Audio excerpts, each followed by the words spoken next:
Welcome back to Believe in TCU, presented by FanDuel. I'm Zion Trammell, and I'm joined here with Seth Dowdle. We've got a preview episode for you all. TCU taking on Colorado this Saturday at 6:30 p.m. at the Carter on Fox. The Horned Frogs coming off a tough loss to Arizona State last weekend, looking to bounce back nicely, and they're going up against a struggling Colorado team in a game that TCU feels like they can definitely win this game. Seth, that's kind of going to be the end all be all. I don't know about you. I feel revitalized. I feel like Sunday's episode, Friday through Sunday, TCU fans, TCU universe was kind of a bummer, honestly, right? That was not a fun game against ASU. I felt a sense of, kind of like, okay, let's put that in the rear view. Let's move forward. I think we got this over the last couple of days. Maybe that is just us being a little bit too prideful. I don't know, but I feel good about how this is going to go for TCU this weekend. We will talk about the why and the how of all of that here on this episode, obviously. But as you mentioned at the top, goal for TCU: take advantage of Colorado's struggles, win the game, and then move on to K-State. Because there's not a lot of, I'd say, gimme games on this schedule. I'd honestly not even qualify this as a gimme game, but it is probably the easiest game left on TCU's schedule. So they should probably take advantage of that. I mean, yeah, I'm looking at the schedule right now. I kind of agree with you there, just because it's at home and TCU has been able to put up points at home so far. And against Abilene Christian, they scored 42, against SMU 35. Josh Hoover in general has just looked much better in home games than on the road. So that plays well for TCU. And again, Colorado, they're struggling. They are struggling. We'll kind of dive into them a little bit. In the post Travis Hunter, Shedeur Sanders era for Deion's team, they opened up the season with what now is, a pretty quality opponent against Georgia Tech. They lost 27-20. They left a couple timeouts on the board. Still have them. They can use them in the TCU game. Yeah, they're gonna have 5 timeouts, and they're gonna have 5 timeouts. Yeah, or they can choose 4 in the first half and 4 in the second. It's up to them. Maybe Deion's saving all his timeouts for the Big 12 championship game that he thinks that he's going to make, and then he'll have like 400 timeouts. Yeah, so it was a tough loss there against Georgia Tech, but again, they're one of the top teams in the ACC, and for sure, the only win an ACC team had over a Big 12 team in non-conference, by the way, was that's Georgia true. Tech's win over Colorado, and it's against one of the worst Big 12 teams. Haynes King had 156 rushing yards. Goodness gracious. Then in week 2, they bounced back with a 31-7 win over Delaware, and that prompted a quarterback change. Wait, was that in week 3? Yes, yeah, it was the Delaware game heading into the Houston game.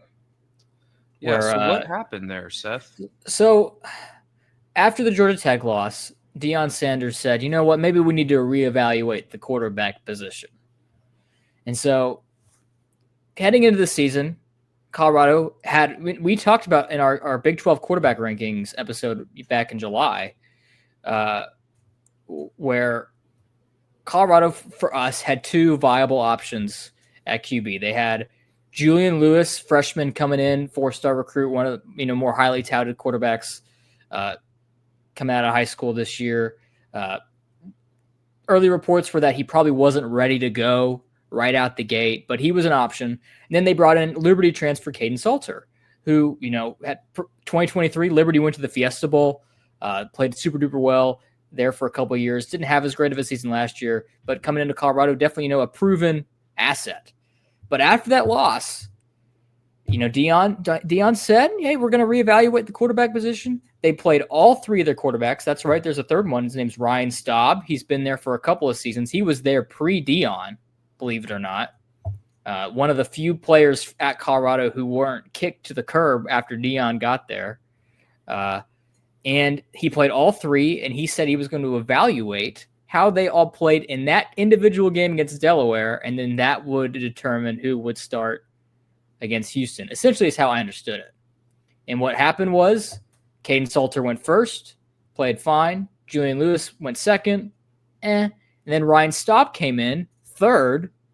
Game was already in hand and played the best. And so then he gets to start against Houston and he stinks. And they lose to Houston, 36-20.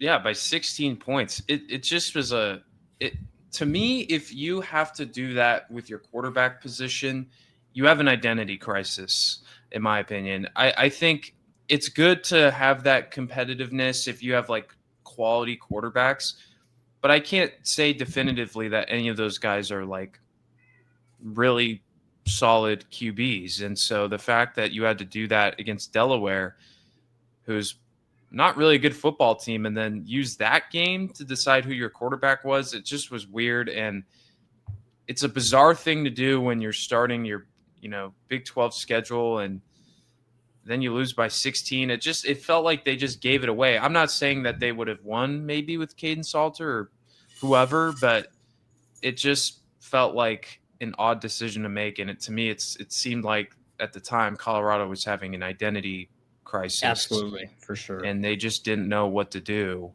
So then after that, they went back to Caden Salter and won 37-20 versus Wyoming. He had 300 yards and 3 touchdowns, ran for 86 yards. So he had 4 total scores.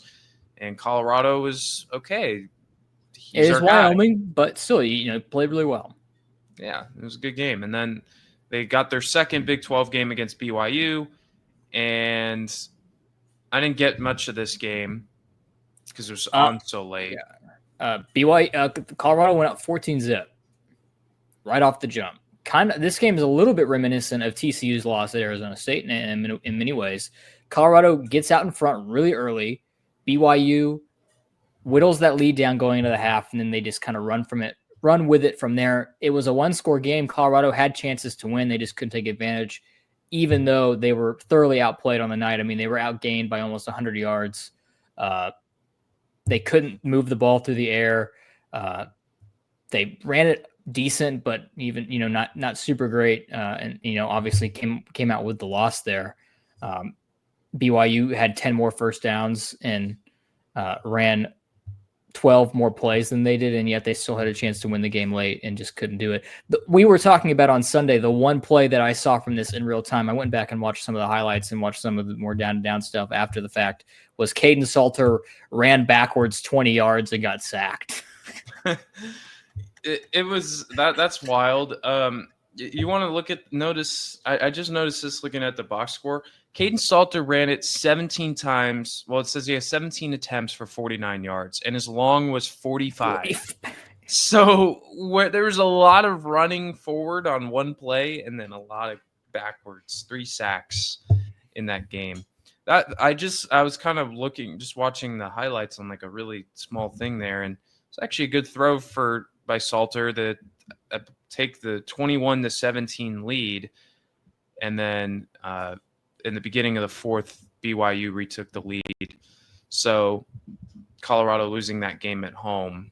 So that's kind of the Buffalo's season so far. They're 2-3. Up and down. A lot of kind of a roller coaster so far, for sure. Now, given the way their schedules looked, if you were to just look at that, you would say, well, they should win this game. But because the pattern. Yeah, so a loss, win, a loss last week, which means they're going to win this week, right? Maybe, no, I don't know. I don't think so. I don't believe that Colorado's going to have enough. It's been just a bizarre year for Colorado, for Deion Sanders, and their defense really. We've talked about their quarterback crisis. Their defense has been really bad. They're allowing nearly 200 rushing yards per game, which is second worst in the Big 12. I'm surprised that's not even the worst, but it is. And then they're averaging 26 points per game on offense, which is the third worst. They're at the bottom in a lot of categories, essentially, is what I'm trying to say. Yeah. And there's not really, I don't think there's anything like definitive that Colorado has the advantage over TCU.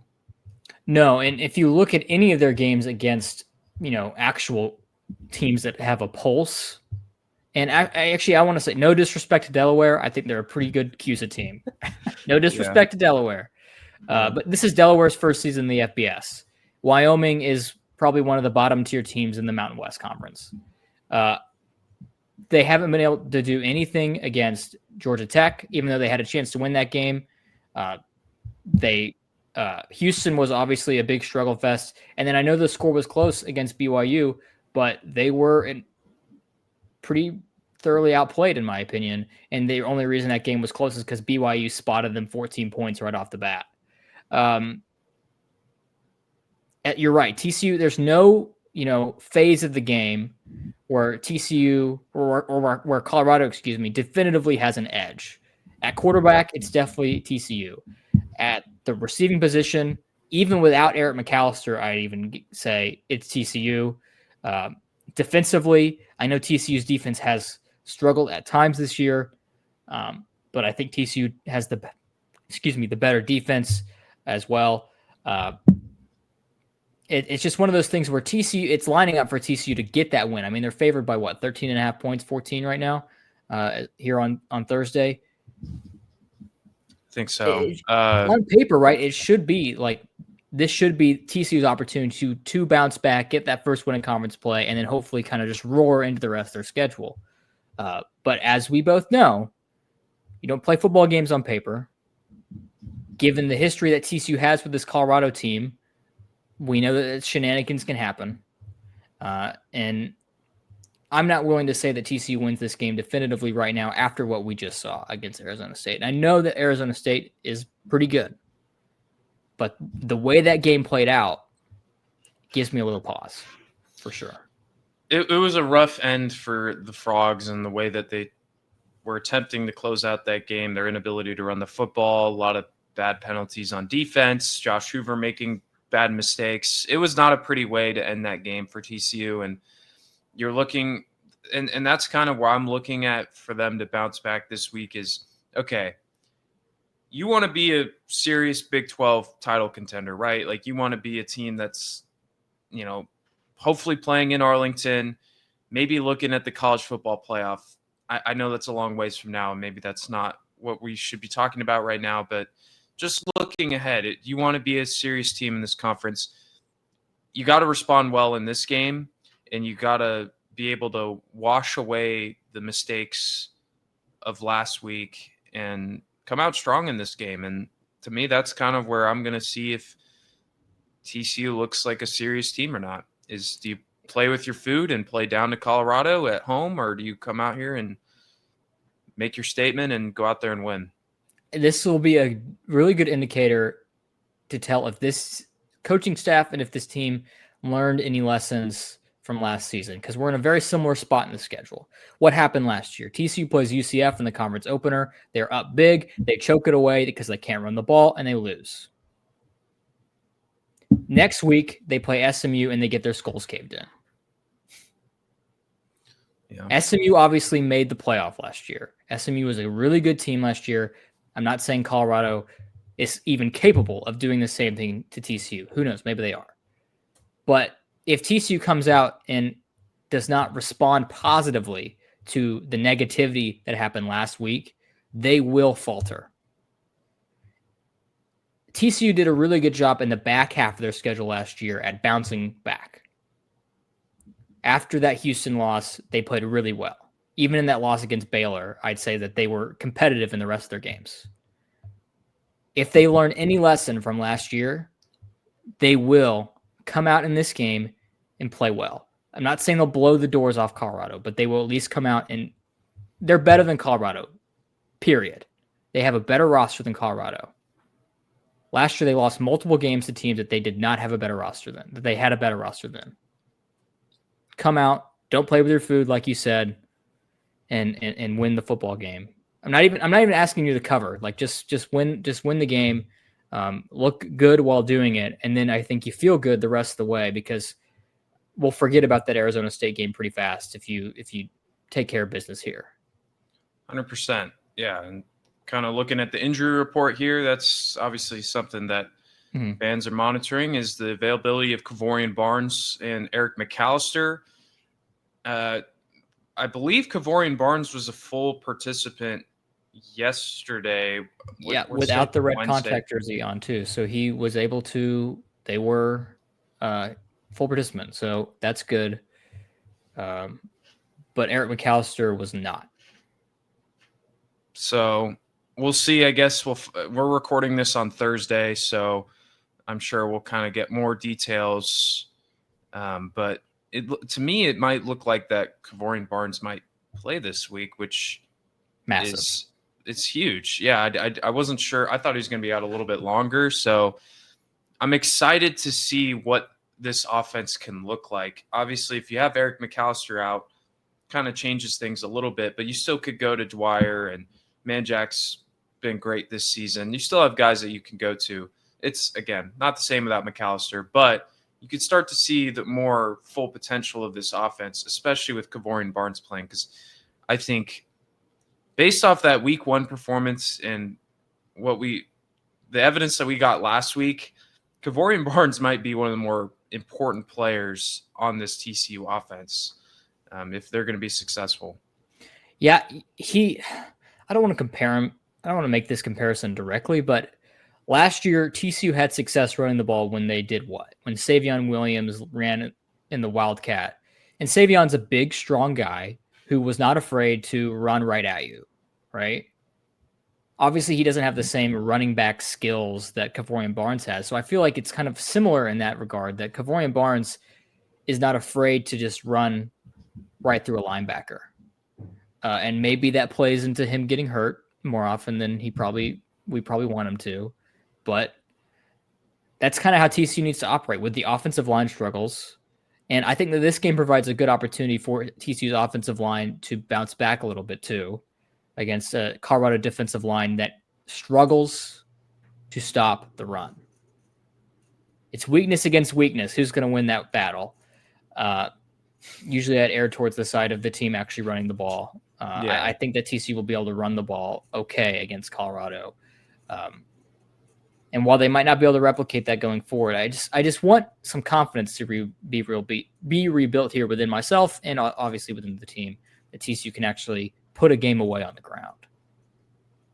It would be nice. It would be just a little bit of hope for me if they can do that, if they can dominate running the football and do all that. I feel like I want to move on to the next point about the 2023 game. I feel like we can't not mention it because that's the last time these two teams played. And look, Seth, that game, I was there in attendance. It was one of the hottest game days I've ever been a part of. It was like 100 degrees. I think it was one of the largest student attendance at the time. And I'm standing shoulder to shoulder with everybody. People are passing out because it's hot and there's no water. But it was fun because we're celebrating last year's team and then we lose. And that stunk. That, I think, derailed the 2023 season for the Frogs and sent it in a downward spiral to a 5-7 record. And it started with that game against Colorado. So I'm hoping Sonny Dykes is using that a little bit to fire up the guys a little bit more because they motivation is important for sure.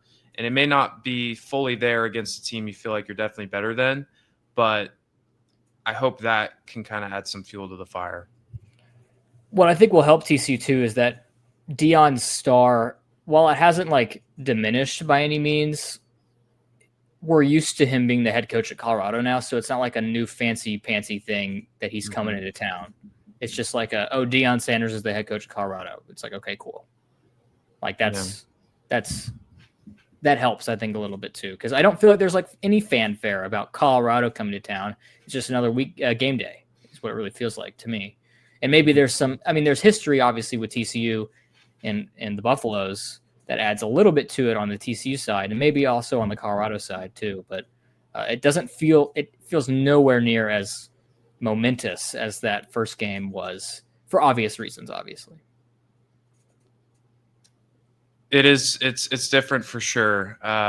Is there any final thoughts that you wanna get out here before we do our score predictions for this game? I think that if TCU wins this game, maybe just kind of to summarize our thoughts here, TCU will be able to run it semi-effectively, not even just like not. I'm not asking you to average 6 yards per carry, just average like 4, and just run it semi-effectively, and get out to an early lead and keep it. I think it would be really encouraging if they were to get out in front super duper quick and then keep it the entire time. I know Colorado is probably one of the worst teams. Actually, Colorado is not the worst team they faced so far. North Carolina is the worst team they played so far, or Abilene Christian, I guess. But of an actual FBS teams, it's North Carolina. Yeah, I know. And keep the keep your foot on the gas pedal the entire time. Put the game away and cruise. That's what I want. I don't want to be stressed. Listen, Zion, I'm committing a sin. I'm gonna be at a wedding on Saturday night when this game is happening. I know it's the worst thing in the world. I don't want to be stressed at the wedding with my phone out while everyone else is having a great time, and I'm biting my nails about TCU having to kick a game-winning field goal against Colorado. I don't want that to be happening. I want to even have the opportunity to put my phone down because they're up by 30 in the fourth quarter, and I don't have to worry about anything. So I think that is the key for me, is if they can do that, I think you feel really good about it. You just want a nice look. Big 12 games are stressful. You just want a nice, relaxing game. We'll have plenty of one-score games down the road. Those will happen for TCU. Maybe as soon as next week, we'll have another one. I hope not. I hope not, but you never know. So, yes, I agree. We, again, talked a lot about the offense. Defense, too. Look, they had some, towards the end of that game, they struggled a little bit. They're not facing Jordan Tyson this week, so that helps. That helps a lot. Obviously, Caleb Elarmzor had a great game. Defensive line was solid for TCU. Expecting similar things, and love a couple takeaways as well. Can't hurt there. I think Bud Clark's going to get an interception. He dropped one last week. He's going to be upset about it. He's getting one this week. You think if he gets that pick, TCU wins? If he doesn't, they will lose. If Bud, you're talking last about week. Last if week, Bud Clark picked it off last week. Oh, I think they ended up missing. I think Arizona State ended up missing the field goal anyway on that drive. I think they did. Yeah.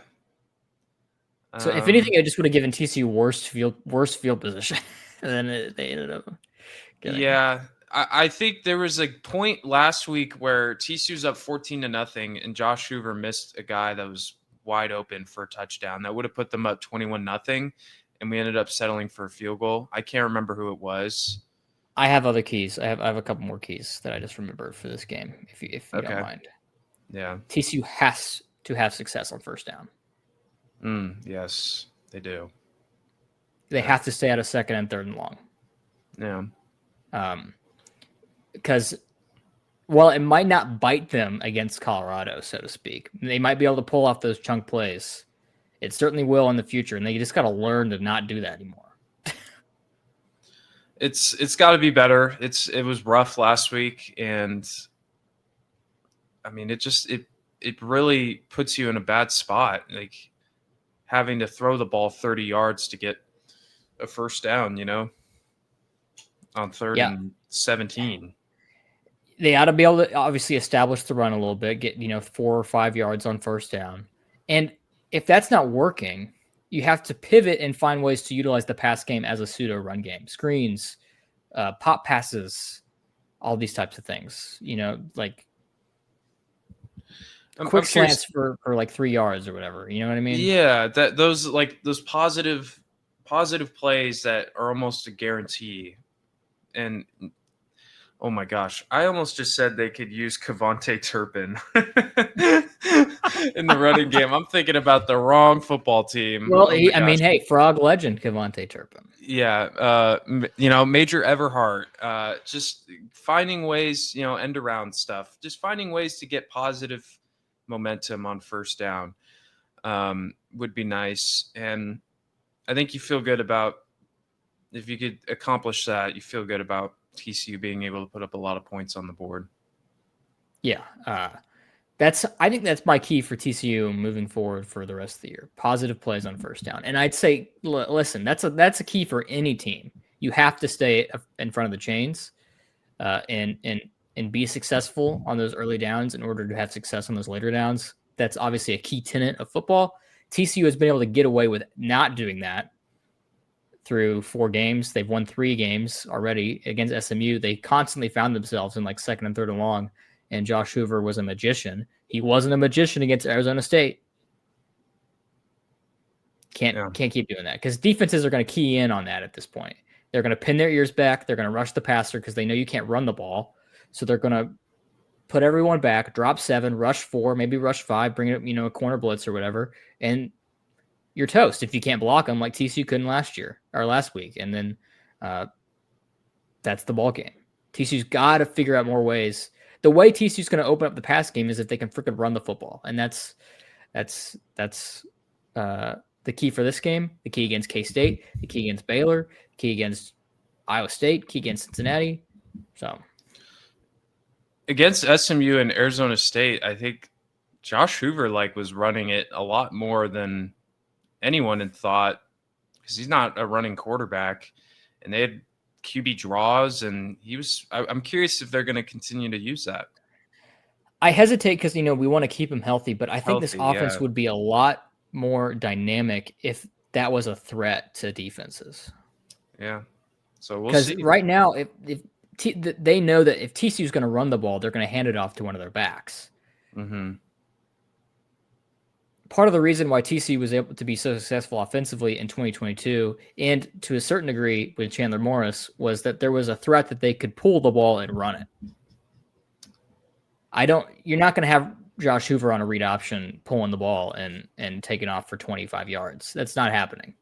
And that's okay. I mean, he's a gunslinger, but if you're going to be a gunslinger and run the air raid like that, you have to figure out ways to open that up with the play action and stuff like that by running the football successfully. And so far through the Kendall Briles era, TCU has not been able to do that. And again, I want to reiterate this. It's so weird to me that that's the case, because when he was the offensive coordinator at Arkansas, they were the king of the run game. They were top in the SEC one year in rush yards per game. Don't fact check me on that, but they were in the top half of the league. And so it just doesn't make any sense to me. It's odd. It is very odd. Not sure why that's the case, but I guess it's the reality here in for TCU. I've seen some Kendall Briles smoke, by the way, for the Arkansas job, and I just want to put a kibosh on that. That's not happening. Yeah, I don't see that. No. Not Arkansas not fans rejoiced whenever he left. They did. I remember that, and I was like, "That's not good. That's not good. Fans should not be happy." It's worked out okay, but it's. I think he's been fine. I think that given when Garrett Riley left for Clemson, I was really bummed about that. But that offense at Clemson has not been dynamite either since he's gotten there. That might be a Cade Klubnik problem, but that's also Garrett Riley's job. He's also the quarterback's coach. But I think that Kendall's done a decent job with Hoover, or a really good job at coaching Josh Hoover and whatnot. And obviously, last week, remember in the second quarter, Kendall's in his bag for 2 or 3 plays. That's crazy. The thing, right? I just want some consistency from the offensive play calling, where when stuff isn't working, we can figure out other things that are working. That's the thing. It seems like whenever they get into a rut, they just can't get out of it. And that's been a consistent problem for 2.5 seasons now, that I don't want to bang that drum too often, because we know that that's just the case, but it'd be nice if they figure out a way to stop doing that. I get that. I get that for sure. Okay. Let's do some score predictions. kind of getting into some betting stuff here, according to FanDuel. The over-under for this game is 57.5, and they have TCU favored by 13.5 points. That's a lot. I Over. I don't. Yeah, I think over on both there is probably where I would go. We're not really betting guys though, so If I had to, I'd go over, and then I'd go Colorado to cover. If you're going to go over, I think Colorado covers because I think it's just a score fest. If you want to go under, I'd say that TCU blows them out. So based on my score prediction, they go under that 57.5, but TCU covers. Yeah, that's how it. So I'll go first. My score prediction is TCU 31, Colorado 16.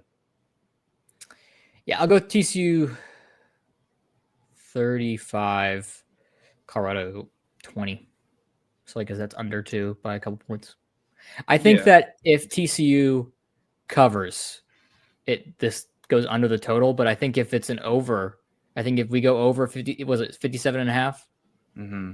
I think if it goes over 57.5, that means that we're trading points. So I think that Colorado would cover at that point. I still think TCU would win the game. If anything, TCU wants to be in a shootout to a certain degree. When that game got like into the trenches against Arizona State, TCU did not look comfortable. Whenever they were able, when TCU was able to spread them out and just kind of run their offense like they like to do, fast and quick in this first, quarter and a half, they looked really good. But the second that Arizona State started to just slow the game down a bit, it felt like they were a little uncomfortable with that. It was, yeah, I think that's kind of where TCU found themselves struggling a little bit, but I think they'll bounce back here and get a nice win, and hopefully the offense can start picking up where they left off, really in that first half against Arizona State. People forget TCU was up 17-0. Yeah, that's it's sad that they weren't able to pick up a win, because man, if like they had beaten Arizona State and you're like, man, this could be looking at a 5-0 team, maybe sniffing like top 15, definitely top 20, it's unfortunate, but it's okay. They got to earn their trust back of the AP voters, and hopefully they can get back there in due time. In due time, Chandler Morris, in due time. Oh gosh, yeah. That was not intentional there. But yeah, should be a fun one. Again, TCU hosting Colorado this Saturday at 6:30 at the Carter. Should be a fun one. Just got to mention, speaking of Chandler Morris, there was the bowl projections. CBS Sports has TCU projected to play in the Pop-Tarts Bowl at the moment against Virginia. Oh gosh, okay. If TCU, I hope that they have set higher standards and that they are, Big 12, whatever, but top of the Big 12, and they still could and play in the Pop-Tarts Bowl. But I would not be mad at that. I'll just say that. A Pop-Tarts Bowl appearance is like, I say this like half jokingly, but also I really want to go to the Pop-Tarts Bowl, and I'm not going to go unless TCU's in it, probably. It's a great consolation. It's a fantastic consolation prize if you're not able to. Like Iowa State lost the Big 12 title game last year, and then they went to the Pop-Tarts Bowl and they beat Miami. I know Cam Moore didn't play, but they beat that's so fun. And then they got to eat that's great. It's a great time. And if it's against Chandler freaking Morris, oh my gosh, can you imagine?